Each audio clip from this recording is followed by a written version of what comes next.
धोखे में सब जग जात पचा, अपनी अपनी बुद्धि दौड़ावे, सार भेद नहीं हाथ लगा। धोखे में सब जग जात पचा।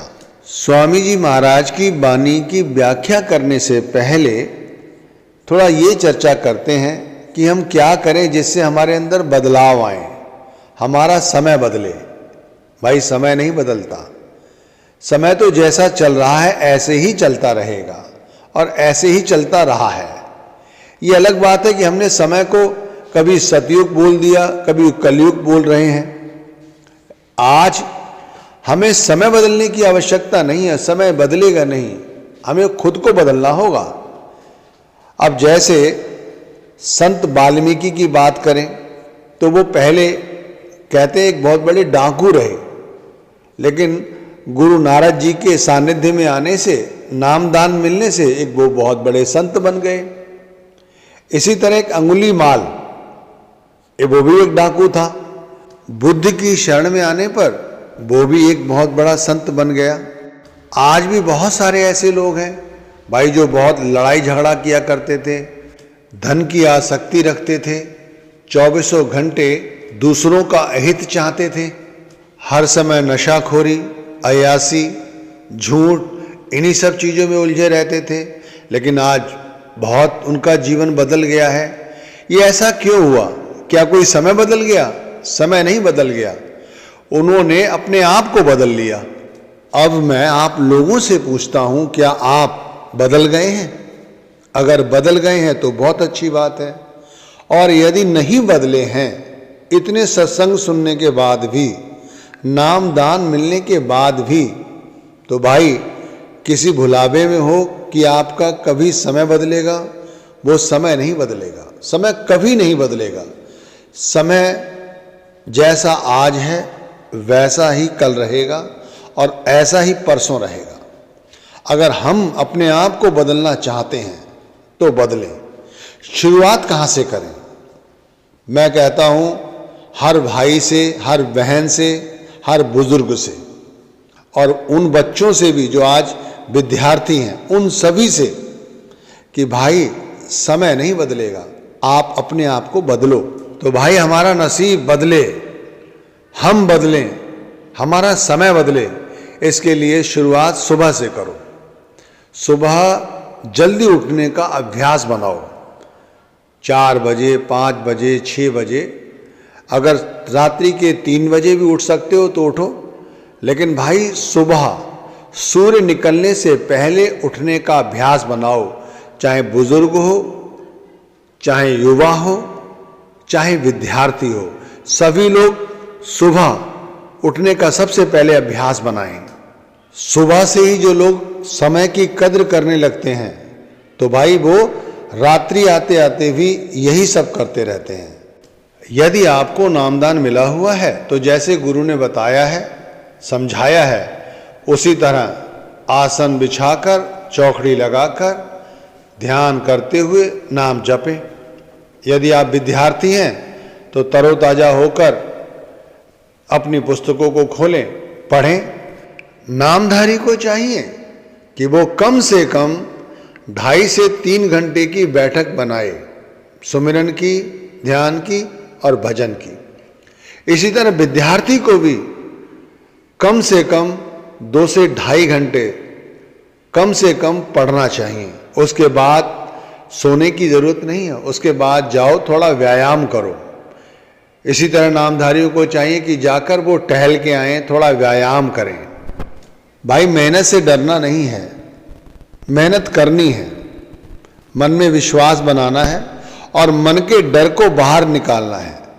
यदि हमारे अंदर नकारात्मक विचार रहते हैं, जैसे अभी समय है, बाद में कर लेंगे, यही विद्यार्थी भी करते हैं, यही हम करते हैं, यही बुजुर्ग करते हैं, तो इन नकारात्मक विचारों को अपने अंदर से निकाल फेंको और इसकी जगह सकारात्मक विचार लाओ कि हमें बहुत जल्द शब्द धुन सुननी है और इसके लिए हमें पुरजोर मेहनत करनी है।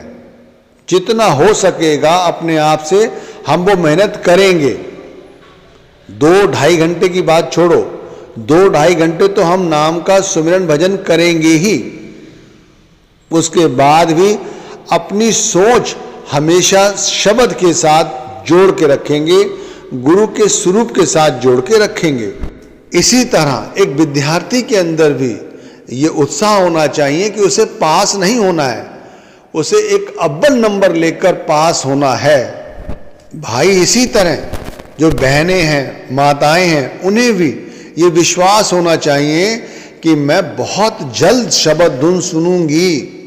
अब तक नहीं सुन पाई वो ठीक है, कोई बात नहीं, लेकिन अब मैं सुनूंगी।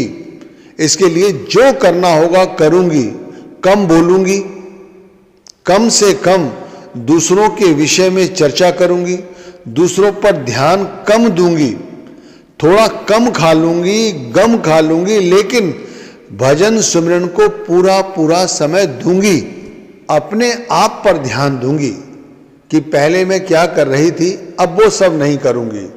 कि जैसे अधिक समय लोगों की बुराई करने में, लोगों की अच्छाई में, इधर उधर की गपशप करने में, टेलीविज़न पर, इंस्टाग्राम, यूट्यूब पर या फेसबुक पर, या भाई इधर उधर घूमने पर, या बाहरी श्रृंगार करने पर, बाहरी दिखावे करने पर, इन सब चीज़ों से बचूंगी। अपने समय को सदुपयोग में लाऊंगी, सकारात्मक सोचूंगी।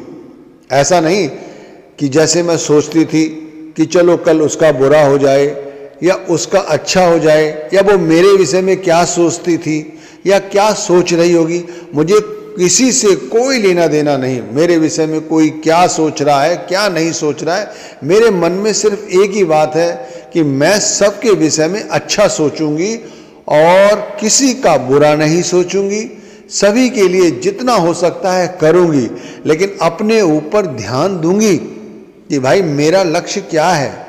मेरा लक्ष्य है मैं जल्द से जल्द शब्द धुन सुनूं। इसी तरह भाइयों का भी ध्यान होना चाहिए। उन्हें भी ये चाहिए कि धन के पीछे पीछे भागते रहते हैं। धन इकट्ठा है, उसे खर्च नहीं करते, उसे खर्च करने का सलीका भी नहीं आता, बस खर्च किए जा रहे हैं। वो पैसा घर लाते हैं, घर में बच्चे उसे किस तरह उड़ा रहे हैं। आप कितनी मेहनत करते हैं, लेकिन बच्चे तनिक भी खर्च करते हुए ये नहीं सोचते कि मेरे पिता इस धन को कमाने के लिए कितनी मेहनत करते हैं।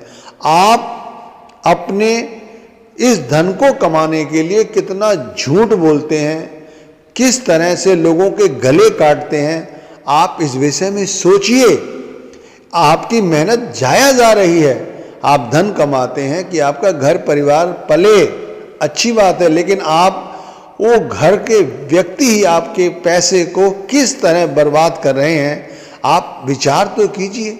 आप अच्छा भोजन नहीं करते, भोजन करते समय भी आपके मन में आसक्ति रहती है, क्रोध भरा रहता है, कभी धन को लेकर, कभी काम को लेकर, कभी किसी अन्य चीज को लेकर। भाई जिस धन को जिन लोगों के लिए कमा रहे हो, आप उनके साथ बैठकर कभी खुश होते हो? माता पिता के साथ आप नहीं उठते बैठते, पत्नी के मन की बात आप नहीं सुनते, आपके गुरु ने आपको क्या समझाया है कभी ये समझने की कोशिश नहीं करते। बस सुबह उठते हो, थोड़ा नाम जप कर लिया, मन लगा ना लगा क्या फर्क पड़ता है, बस नाम जप लिया, थोड़ी देर में ही उठकर खड़े हो गए। क्या होता है शब्द धुन, क्या होता है शब्द का प्रकाश, सत्संग सुन तो लेते हैं। भाई इसी तरह विद्यार्थी भी यही करते हैं, सुबह उठते नहीं, थोड़ा बहुत पढ़ लिया तो पढ़ लिया, बाकी कौन सा सारा दिन वो स्कूल जाकर सारे क्लास अटेंड करते हैं। कुछ एक क्लास अटेंड करते हैं, फिर इधर उधर गपशप में लगे रहते हैं। हम लोगों की संगति जैसी है वैसे ही हमारे बच्चों की संगति है। वो भी अपने हाथ में मोबाइल रखते हैं, वो भी इसी तरह से खान पान करते हैं, आधा खाते हैं आधा फेंकते हैं, उल्टा सीधा धन खर्च करते हैं। हम इतनी मेहनत से कमाते हैं और वो सब जाया चला जाता है। अब बताइए क्या हमारा समय बदलेगा? हमारा समय कभी नहीं बदलेगा। हम आज जैसे हैं वैसे ही कल रहेंगे और दुखी रहेंगे।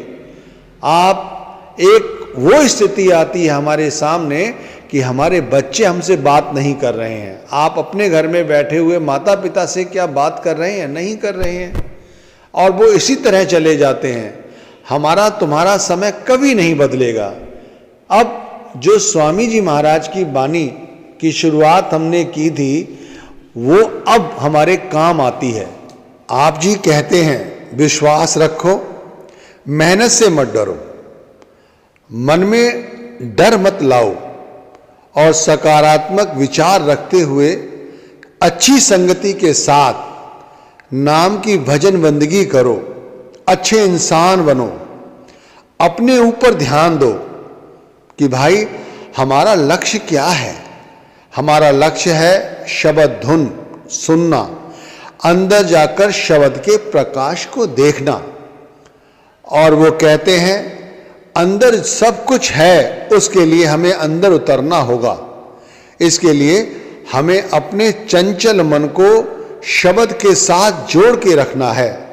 महिमा सतगुर संत की करते सब मिल झाड़, कहें संत सबसे बड़े कोई न पावत पार। गगन सात के ऊपरे सतगुर का निज धाम, सुरवंत कोई पावई सत्य शब्द विश्राम। सतगुरु संत की महिमा जितनी की जाए कम है, संतों की महिमा अनंत है। तो भाई उनका बखान कैसे किया जा सकता है? लेकिन संतों ने जो समझाया है उसको यदि हम धारण करें तो हम जो गगन मंडल है अपने अंदर या हमारे अंदर जो सब कुछ है, निज धाम है, हम उस तक पहुंच सकते हैं। इसीलिए हमें आज ये समझना होगा कि हमें अपने समय का सदुपयोग करना है। जो लोग समय का सदुपयोग करेंगे भाई, उनका एक दिन समय जरूर बदलेगा। भाई मैं कहता हूं कुछ बातें ध्यान रखो और ये करते रहो तो हमारा समय एक दिन जरूर बदल जाता है। भाई सबसे पहले सुबह समय पर उठो। दूसरी बात, समय पर उठने के बाद सोने की कोशिश ना करो, आलस्य ना लाओ। मुस्तैदी के साथ, अगर आप विद्यार्थी हो तो पढ़ो, अगर आप नामधारी हैं तो आप नाम का कीर्तन करें, ध्यान करें, भजन करें। आलस्य बिल्कुल ना आने दें। यदि आप वृद्ध हैं, आप उठकर नहीं बैठ सकते, आप लेटे लेटे भी नाम जप कर सकते हैं, लेकिन ध्यान रखें आलस्य को ना आने दें। यदि आप बीमार हैं, कोई असाध्य रोग है, फिर भी जितनी कोशिश करें आप सुबह उठकर बैठकर नाम जपने का अभ्यास बनाएं। लेटे लेटे कर सकते हैं तो लेटे लेटे करें। तो सबसे पहले सुबह अमृत वेला में जागने की कोशिश करें। दूसरी बात, मेहनत से कतई ना डरें और मन में घबराए नहीं कतई भी कि यदि मैं ये करूँगा, मेरा सारा समय यहाँ लग जाएगा तो घर परिवार कौन पालेगा। भाई बहुत कम समय है ये भजन बंदगी का जो हम आपसे कह रहे हैं। आप घर परिवार भी पाल लेंगे। आप भजन बंदगी तो करें, परमात्मा अपने आप आपको शक्ति देगा। घबराने की कोई जरूरत नहीं है। और मन सकारात्मक जितना सोच सकते उतना सोचो। आप गुरु को ईश्वर कहें, माने, ये विचार होना चाहिए। हर वक्त अपने मन में ये बात लाएं कि हमारे गुरु ही ईश्वर हैं। हमने ईश्वर को नहीं देखा, गुरु से सुंदर ईश्वर हो ही नहीं सकता। गुरु के वचन ही ईश्वर के वचन हैं। गुरु साक्षात परम ब्रह्म है। हम अपने इस इष्ट को उस ईश्वर से बढ़कर पूजते हैं, और जो गुरु का दिया गया शब्द है उस शब्द को श्वासों श्वास जपें। हर बहन को, हर भाई को ये चाहिए कि अपने समय का जितना सदुपयोग कर सकते हैं उतना करें। आप यदि ऐसा करेंगे तो आपको देखकर आपके बच्चे भी ऐसे करेंगे। आपके घर में जो और आने वाले लोग हैं वो भी ऐसा ही करेंगे। आप देखो घर का कितना अच्छा वातावरण हो जाता है। आप चाहे कितना भी धन कम कमाते हो, उसमें ही आपको बरकत महसूस होगी। और एक दिन ऐसा समय बदलेगा, ऐसी किस्मत बदलेगी, आप खुद कहेंगे कि वाकई में मैंने कभी सोचा नहीं था।